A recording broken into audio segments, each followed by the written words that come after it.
Si has estado navegando por las redes sociales o siguiendo las noticias últimamente, es posible que hayas visto una imagen en particular que está poniendo muy nerviosa a mucha gente. Es una foto de soldados israelíes en uniforme.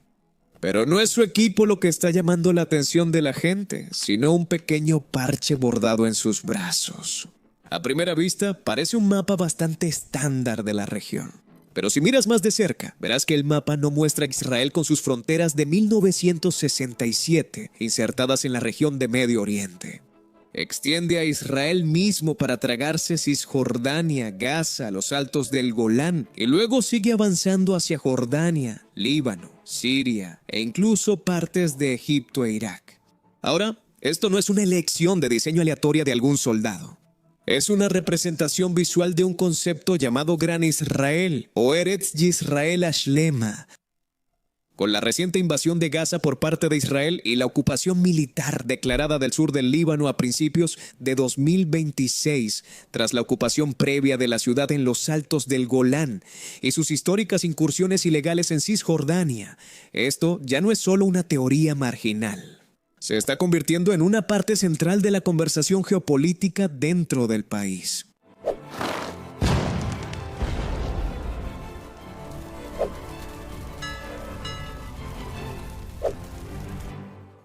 Pero, bueno, para entender por qué este soldado en 2026 llevaría un mapa de la mitad de Medio Oriente en su brazo y lo reclamaría como propio, tienes que retroceder miles de años. La idea del Gran Israel está, según sus partidarios, arraigada en la Biblia hebrea, específicamente en el pacto entre las partes en Génesis 15:18. El texto dice: a tus descendientes les doy esta tierra, desde el río de Egipto hasta el gran río, el Éufrates. Ahora, antes que nada, tendrías que creer en la veracidad de lo que está escrito en el documento. Luego tendrías que creer en su validez como una especie de documento legal antiguo que de alguna manera definiría fronteras. Y luego tendrías que creer además que, por alguna razón, esas fronteras seguirían siendo válidas hoy en día. Cualquiera que vea esto con lógica entiende el problema, pero incluso si ignoras todo lo que acabo de decir, hay un problema adicional. La Biblia misma en realidad da 3 definiciones diferentes del territorio.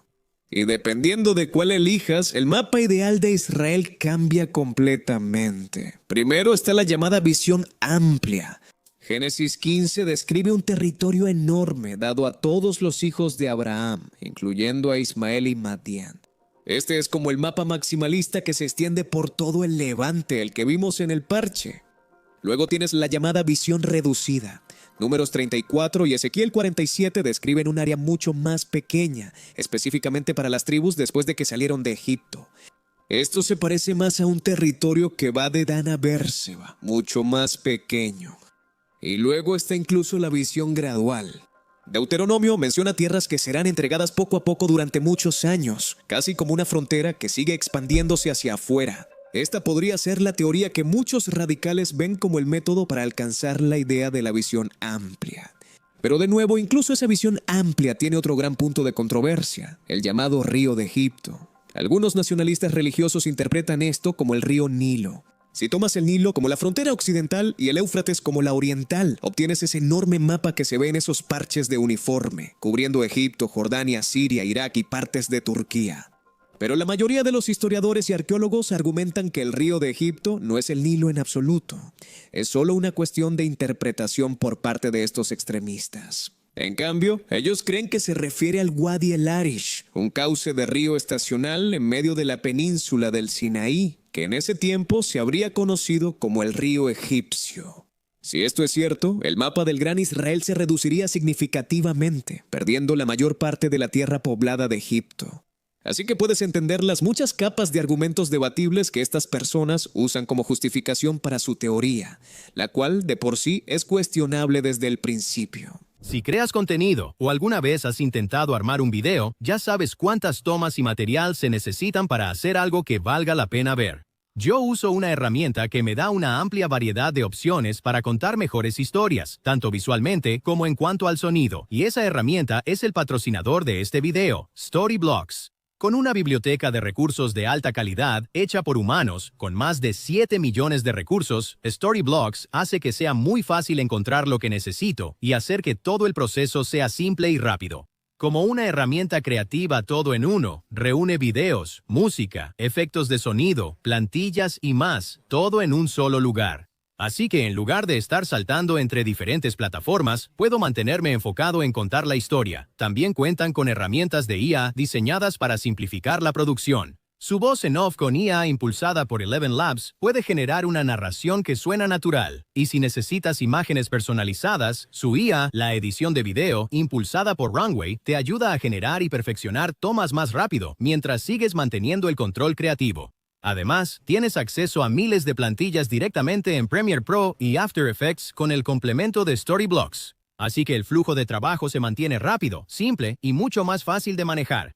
Storyblocks te da acceso a una enorme biblioteca de recursos y con una sola suscripción puedes descargar contenido ilimitado. Es una forma realmente rentable de hacer videos pulidos más rápido. Así que si quieres empezar a contar mejores historias por tu cuenta, ve al enlace en la descripción o escanea el código QR. Puedes obtener un 15% de descuento en cualquier plan anual por tiempo limitado. Así que échale un vistazo ahora. Y ahora, volvamos al video. Hola a todos, un mensaje rápido. Como pueden imaginar, no es fácil conseguir patrocinadores para este tipo de videos porque, bueno, ya saben, no a muchas empresas les gusta asociarse con estos temas. La razón por la que puedo hacer este video es gracias a ustedes, las docenas de personas que me apoyan, ya sea en Patreon o aquí directamente a través de una membresía de YouTube. Así que quiero tomarme un momento para darles las gracias a todos ustedes. Y si quieren un video extra exclusivo al mes, si quieren acceso anticipado a todos los videos que publico, ver el detrás de cámaras y ayudarme a hacer más videos sin patrocinios, también pueden unirse a Patreon o a la membresía de YouTube. Realmente lo agradecería mucho. No quiero alargar más el video, así que gracias si lo pueden considerar y espero que disfruten el resto del video. Así que, bueno, de ahí sacaron la idea. Pero ¿cuándo comenzó un movimiento que abogara por una anexión real? Mientras que la Biblia supuestamente proporcionó el mapa, el sionismo moderno proporcionó el motor político. A finales del siglo XIX, Teodoro Herzl intentaba descubrir cómo hacer realidad un Estado judío. Teodoro Herzl era un periodista y abogado judío húngaro que fue el padre del sionismo moderno. Muchos lo consideran el padre fundador de Israel. Él formó la organización sionista política y promovió la inmigración judía a Palestina, que a finales del siglo XIX era parte del Imperio Otomano. En un esfuerzo por formar un Estado judío en ese entonces, o al menos sentar las bases para ello en el futuro. Él, a su vez, fue fuertemente influenciado por un tipo llamado William Heckler, un sionista cristiano inglés. Hay un momento famoso registrado en algunas historias, no estoy seguro si es cierto, donde ambos se habrían encontrado en un tren. Heckler habría desplegado un mapa en una mesa en uno de los compartimentos y le habría explicado a Herzl durante horas dónde deberían estar las fronteras de este futuro estado. Herzl registró en su diario que la frontera norte debería ser las montañas en Turquía frente a Capadocia. En la frontera sur estará el canal de Suez. Su lema era la Palestina de David y Salomón. Sin embargo, el antiguo reino de Israel no se extendía hasta esas tierras, aunque era más grande que el Israel moderno. En 1917, los británicos emitieron la Declaración de Balfour, diciendo que veían con buenos ojos un hogar nacional judío en Palestina. Pero Palestina era un término vago bajo el dominio otomano. Y cuando los otomanos perdieron la Primera Guerra Mundial y los británicos tomaron el control de la tierra, parecía que el sueño del movimiento sionista se iba a hacer realidad. Para 1919, sus líderes estaban presentando mapas que incluían Cisjordania, Gaza y grandes partes de Líbano y Jordania. No solo pensaban en la religión, también pensaban en los recursos. Querían las cabeceras del río Jordán y el suelo fértil de la Urán, que ahora está en Siria, para asegurar que el Estado pudiera sobrevivir económicamente. Entonces, si los primeros sionistas querían ambos lados del río Jordán y solo obtuvieron parte de Palestina al principio, ¿por qué el movimiento moderno de colonos se enfoca principalmente en Cisjordania, también conocida como la Ribera Occidental, la tierra al oeste del río? Bueno, mientras que Palestina no tiene los recursos para luchar exitosamente contra Israel, Jordania, un país plenamente soberano al este, tal vez sí los tenga. Históricamente, el mandato británico originalmente incluía ambos lados del río. Sin embargo, a principios de la década de 1920, los británicos separaron la orilla este para crear el Emirato de Transjordania, que coincide con la actual Jordania. Esto fue básicamente para satisfacer un acuerdo con la familia hachemita y gobernar mejor a los habitantes locales. Esto fue un golpe enorme para los sionistas revisionistas como Ziv Jabotinsky. Los primeros grupos revisionistas como Betar e Irgun consideraban que todo el mandato, incluyendo Jordania, era el lugar para un futuro Estado de Israel. Sus carteles de 1931 mostraban un mapa que cubría tanto Israel como Jordania, con un rifle atravesándolo. Su lema era: el Jordán tiene dos orillas, esta es nuestra y la otra también. Incluso David Ben-Gurion, el primer ministro de Israel y líder de los sionistas laboristas más moderados, veía el plan de 1937 para dividir la tierra solo como un primer paso. Cuando se fundó Israel en Palestina Occidental después de la Segunda Guerra Mundial, supuestamente le dijo a su hijo que construir un estado en parte de la tierra era solo una forma de aumentar su fuerza, para que eventualmente pudieran liberar todo el país. Famosamente dijo que romperían estas fronteras que les estaban imponiendo. Ahora, todo cambió en 1967. Antes de esto, los sionistas laboristas que dirigían el país eran pragmáticos. Aceptaron las fronteras de 1948 para obtener un estado funcional. Pero cuando Israel capturó Cisjordania, Gaza y los Altos del Golán en la Guerra de los 6 días, un conflicto breve y decisivo entre Israel y sus vecinos árabes Egipto, Jordania y Siria, el movimiento por el Gran Israel nació casi de la noche a la mañana. De repente, esa tierra bíblica estaba bajo el control efectivo de Israel. Y esto llevó al crecimiento de Gush Emunim, un grupo político religioso que creía que asentarse en la tierra era un requisito previo para la llegada del Mesías. Para ellos, ceder cualquiera de estas tierras no era solo un error político. Según ellos, era un pecado contra Dios. En 1977, Menahem Begin y el partido Likud ganaron una victoria electoral bastante importante. Begin había pasado toda su carrera predicando lealtad a Judea y Samaria, la Cisjordania. Y una vez en el poder, promovió agresivamente el asentamiento judío ahí. Sin embargo, incluso Begin fue cuidadoso. No anexó formalmente Cisjordania y Gaza, porque sabía que absorber a millones de palestinos convertiría a Israel en un estado binacional en lugar de uno judío. Él quería la tierra, pero no necesariamente a la gente que vivía en ella. Por un tiempo, el Gran Israel parecía estar desvaneciéndose. En 2008, el entonces primer ministro Ehud Olmert incluso dijo que la idea había terminado y que cualquiera que aún la persiguiera se estaba engañando a sí mismo. Incluso estaba trabajando en un plan para entregar la mayor parte de Cisjordania a los palestinos y lograr efectivamente la solución de 2 estados que la mayoría del mundo deseaba. Pero desde entonces, el péndulo político se inclinó fuertemente hacia la derecha y todo volvió a cambiar. Los gobiernos de Israel se volvieron cada vez más de línea dura, más militares, terroristas, más en contra de los palestinos y más agresivos en sus proyectos de colonizar Cisjordania y atacar, invadir, ocupar y anexar tierras de países vecinos. Primero fueron los Altos del Golán de Siria, luego Gaza y ahora el sur del Líbano. Lo hacen en contra de la voluntad de muchos países y a pesar de fuertes críticas por parte de la ONU. Mucha gente critica a la ONU por no hacer nada al respecto, olvidando que la ONU está compuesta simplemente por los países que la integran. Depende de los países hacer algo. La organización en sí no puede. En 2023, el ministro de Finanzas de Israel habló en París detrás de un podio que mostraba un mapa del país que abarcaba toda Jordania. Desde entonces ha sugerido que Jerusalén está destinada a expandirse hasta Damasco y que el futuro de Israel incluye partes de Irak y Egipto. Daniela Weiss, una líder destacada de los colonos ilegales, dijo a los reporteros en 2024 que las verdaderas fronteras son el Éufrates y el Nilo. Ella representa una facción del movimiento que ve 1948 y 1967 como solo el comienzo de una expansión mucho más larga.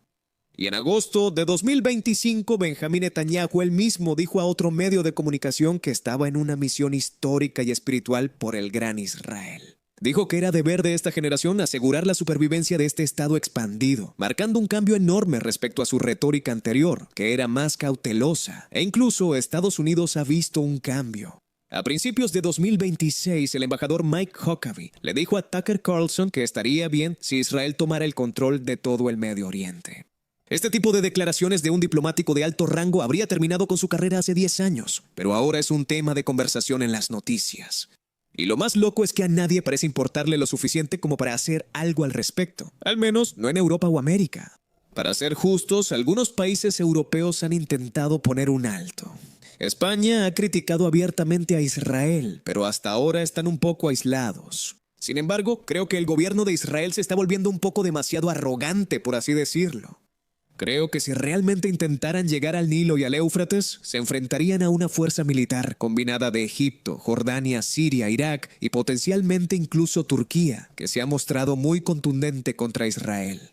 Ganaron en ese entonces, pero no creo que lo harían ahora. En teoría, Israel nunca podría igualar el personal y los recursos de todas esas naciones combinadas en una guerra total. Sin mencionar la respuesta internacional. Claro, tal vez Estados Unidos acudiría en su ayuda, pero ¿sería suficiente? Sin embargo, la estrategia no parece ser un choque frontal. Parece una desestabilización regional. La teoría es que si los vecinos de Israel están ocupados con colapsos internos, guerras civiles o ruina económica, no pueden formar un frente unido. Y hemos visto que esta táctica empieza a ponerse en práctica. Siria ya está fracturada e incapaz de defender sus propias fronteras. Aprovecharon la oportunidad de la guerra civil para fortalecer su posición en los altos del Golán. Y cuando el régimen de Assad finalmente cayó, expandieron su alcance unos cuantos kilómetros más. Líbano está en un estado de caos político y económico todo el tiempo, lo que hace que la ocupación actual del sur sea mucho más fácil de mantener para Israel, y la presencia local de Hezbollah como brazo de Irán les da una excusa para hacerlo. Los partidarios del Gran Israel podrían estar apostando a que no necesitan ganar una gran guerra. Solo necesitan esperar a que los estados circundantes se debiliten aún más, tomando una zona de amortiguamiento aquí y una cresta allá, expandiendo lentamente la frontera, mientras el mundo mira hacia otro lado. Esta conversación ha generado mucha tensión a lo largo de los años e incluso algunas teorías de conspiración como interpretaciones de la bandera israelí. Durante décadas, muchos líderes palestinos afirman que las dos franjas azules en la bandera representan el Nilo y el Éufrates y su ambición de llegar a ambos. La mayoría de los israelíes lo consideran un disparate, explicando que las franjas provienen del Talit, que es una especie de manto de oración judío. Pero cuando tienes a ministros actuales posando detrás de mapas que realmente muestran esos ríos como fronteras, la línea entre teoría de conspiración y plataformas políticas empieza a desdibujarse un poco. En 1990, Yasser Arafat afirmó que una moneda israelí tenía un mapa del Gran Israel en ella. En realidad, estaba basada en una moneda antigua del periodo hasmoneo, pero esto resalta cuánto temen los vecinos la visión expansionista. La reacción a esta charla reciente ha sido bastante explosiva. Cuando Netanyahu habló de esta misión espiritual en 2025, más de 30 países, incluyendo Arabia Saudita, Egipto, Turquía y Pakistán, emitieron una declaración conjunta calificándola como una violación flagrante del derecho internacional. Ellos no ven esto como un sueño religioso, sino como un plan para una guerra permanente y regional. Entonces, ¿el Gran Israel realmente está sucediendo? Aunque el mapa del Nilo al Éufrates todavía es considerado extremo por la mayoría de los israelíes promedio, la versión más limitada, el control total sobre Cisjordania, Gaza y el sur del Líbano, cada vez más se está convirtiendo en el status quo en 2026. Los parches en los uniformes pueden ser solo bordados, pero representan una creencia profundamente arraigada de que las fronteras de Medio Oriente no son fijas, según su opinión. Para algunos, se trata de seguridad. Para otros es algún tipo de mandato divino que creen tener, o al menos usan la religión como excusa para obtener poder. Pero para los millones de personas que viven en los países entre esos dos ríos, es una visión que sugiere que el conflicto está lejos de terminar. Apenas está comenzando y se está haciendo más grande.